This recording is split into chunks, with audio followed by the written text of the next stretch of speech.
ওই জন্যই আমি সবার আগে বলছি দাদা আপনি কিন্তু আমার দাদা না, আপনি হচ্ছেন আমার বন্ধু।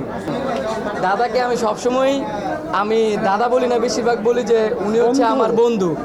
কারণ বন্ধুর সাথে অনেক দূর চলা যায়, কিন্তু দাদা যদি বলি দাদার সাথে তো আর সবসময় ওইভাবে যাওয়া যায় না। কিন্তু ওই জন্যই আমি সবার আগে বলছি দাদা আপনি কিন্তু আমার দাদা না, আপনি হচ্ছেন আমার বন্ধু।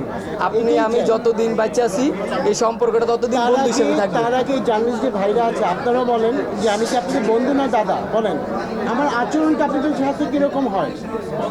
বন্ধু স্বরূপ না, আমি এরকম থাকতে চাই যেন বলে দাদা দাদা বন্ধু, এই ভালোবাসা।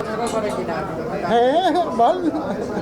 আমি দাদা আমার বকাঝকা করে না, কিন্তু আমি আমার এই যে বন্ধু আছে আমি আমার সব বন্ধুরই বকাঝকা করি। সেটা হচ্ছে ভালো কিছুর জন্য, ভালো কাজের জন্য, যে দেখ আমরা যদি ভালো কাজ করি তাহলে মানুষ আমাদেরকে ভালোবাসবে। আরেকটা কথা বলে কি সবাই যে যারা ভাইরাল হয় তারা দুঃখ করে আসে, দুঃখ করে আবার নেমেও যায়। কিন্তু আমরা কি বলি যে আমাদের কন্টেন্ট হচ্ছে এরকম যে এক এক টাইপের না, একটার মধ্যে এক এক ধরনের শিক্ষা আছে, যে শিক্ষাগুলো মানুষ অপেক্ষা করে একটার পরে একটা কন্টেন্ট দেখার জন্য।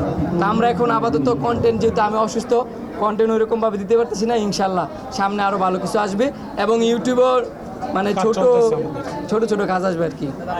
কন্টেন্ট দেখে আমি ওকে ফোন করেছি, প্রথমে ওকে পাত্তাই দেয় না। আমি কি, ও ঢাকায় আমাকে চেনে না, হয়তো দেখছে দেখে পাত্তা দেয়নি, কিন্তু ঢাকায় কি তাই না?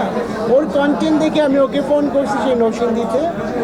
আমি একটা ওপেনিংয়ে যাচ্ছিলাম, কোথায় যাচ্ছিলাম আমি, ব্রাহ্মণবাড়িয়া। তখন ওর নরসিংদী হয়ে যাচ্ছিল, আমার খুব নাস্তা খাবো, কানে মিষ্টি দোকান নাস্তা খেতে গিয়ে ওকে ফোন দিলাম যে তুমি কি আছো? বলে কি হ্যাঁ আছি। আমি আছি এখানে, তুমি দেখা করতে পারবা? বলে কি না। বলে না আমি একটু ব্যস্ত আছি। তা আমি আবার ফোন দিলাম, দেখো আমি আর বুবলি বসে আছি, আমরা খাবো এখানে।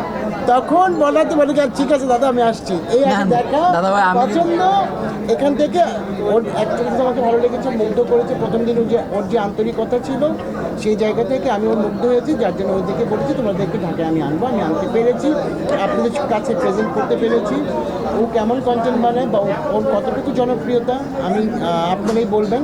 আর আপনারা সবাই জানেন আমি ছোটো বড়ো সবাইকে নিয়ে কাজ করি, বড় টপ লেভেলের সেলিব্রিটি নিয়েও কাজ করি, এদের মধ্যে কন্টেন্ট ক্রিয়েটরদের নিয়েও কাজ করি।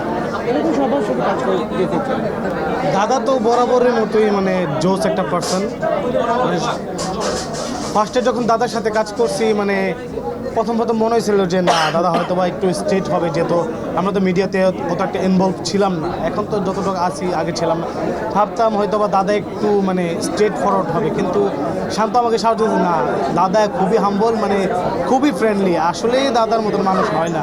তখন দাদার সাথে মিশছি, মানে এমন হয় আমরা কাঁধে কাঁধ হাত রেখে মানে দুষ্টামি করি অ্যাজ এ ফ্রেন্ড, এরকম। দেশে দেশে সবার সাথে দ্য নিউজ।